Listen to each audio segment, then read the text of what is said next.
PR পদ্ধতি নিয়ে জামাতের স্টেজে হাজির হয়েছেন। আজকে গোবিন্দ প্রামাণিক, আজকে ইসলামপন্থী দল, আজকে দিল্লি মিলেমিশে সব একাকার হয়েছে। দিল্লি যদি রাজনীতিতে সুযোগ পায় একমাত্র পিআর পদ্ধতির মাধ্যমে সুযোগ পেতে পারে।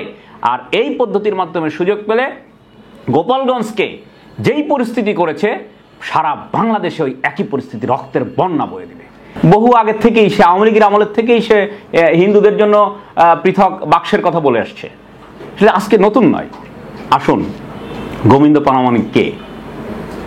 প্রামাণিককে আমরা ওই অর্থে চিনি না, কিন্তু এতটুকু দেখতে পেয়েছি তার সকল রাজনৈতিক কর্মকাণ্ড, তার সকল ধর্মীয় কর্মকাণ্ড সবকিছুই অখণ্ড ভারত যাতে সৃষ্টি হয়, অখণ্ড ভারত গঠনের প্রক্রিয়ার সাথে সম্পৃক্ত।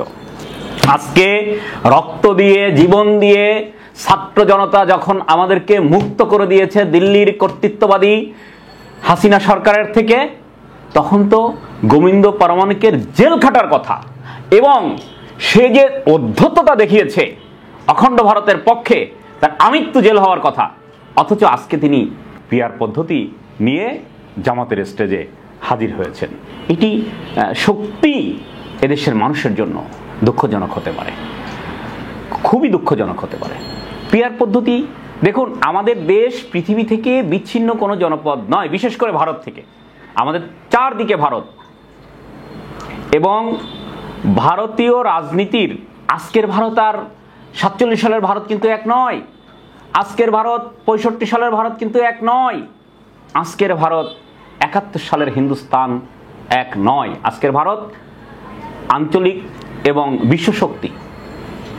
তো এই বিশ্বশক্তি আপনার আমাদের বলুন না, আমাদের আকাশ প্রতিরক্ষা ব্যবস্থা কি আছে? ভারত যদি আকাশ থেকে 10টা ইট মেরে দেয়, আমাদের প্রচুর মানুষ মরে যাবে। এই ইট ঠেকানোর ব্যবস্থা আমাদের দেশে আছে? নেই।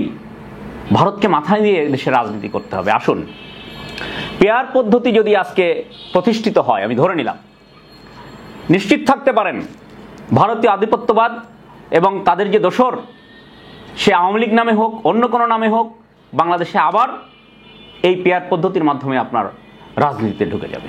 আপনি দেখুন, আওয়ামী লীগের কোনো ভোট ছিল না, তারা ভোট দিতে ভয় পেত।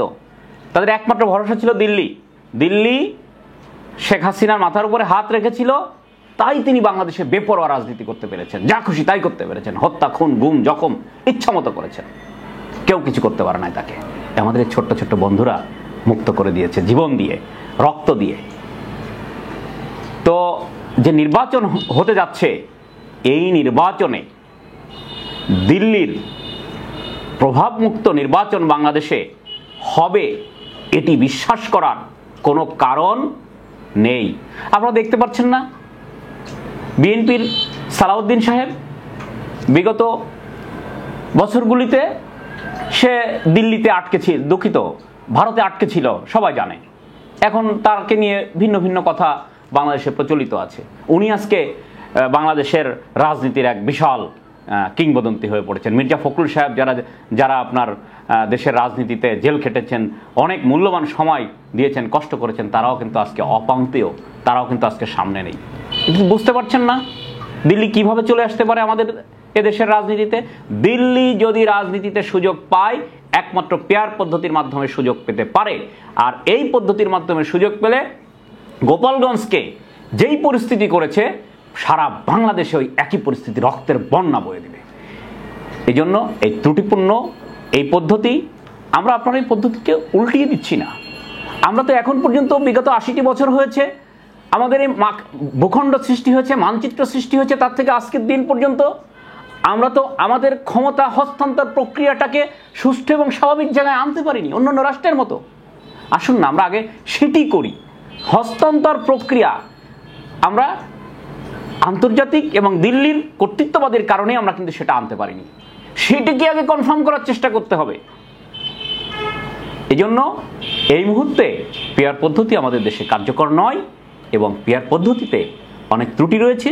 গোবিন্দ প্রামাণিকদের রাজনীতিতে অখণ্ড ভারত প্রতিষ্ঠা করার সুযোগ সুপ্রতিষ্ঠিত হয়ে যাওয়ার সম্ভাবনা রয়েছে। এর থেকে জাতিকে মুক্ত করতে হবে, বুঝতে হবে রাজনীতিতে আজকে আপনার যৌবন। এজন্য আপনি আপনার মতন করে সিদ্ধান্ত নেবেন। দেশ, জনগণ, ইতিহাস, ঐতিহ্য, অতীতের ভুল ভ্রান্তি, অতীতের রাজনীতির ভুল, এগুলির কথা চিন্তা করবেন না? ভাষা আন্দোলন কি ভুল ছিল না? গোলাম আযম সাহেব তো নিজেই স্বীকার করে গিয়েছেন। এজন্য আমাদেরকে সঠিক এবং সার্বজনীন পদ্ধতি, বিদ্যমান যে পদ্ধতি আমাদের ছিল, এই পদ্ধতির পক্ষেই থাকতে হবে। আর একটি কথা আজকে না বললেই নয়, বিএনপি এবং জামাতের ভিতরে যে অনৈক্য তৈরি হয়েছে, এই অনৈক্য এত তাড়াতাড়ি তৈরি হওয়া ঠিক হয়নি। কারণ ভোট শুধুমাত্র এই একবার ভোট হবে না। এ রাষ্ট্র, জাতীয় দেশ, এ ভূখণ্ড, স্বাধীনতা যতদিন বেঁচে থাকবে ততদিন ভোট হবে। 5 বছর 10 বছর পর পর ভোট আসবে।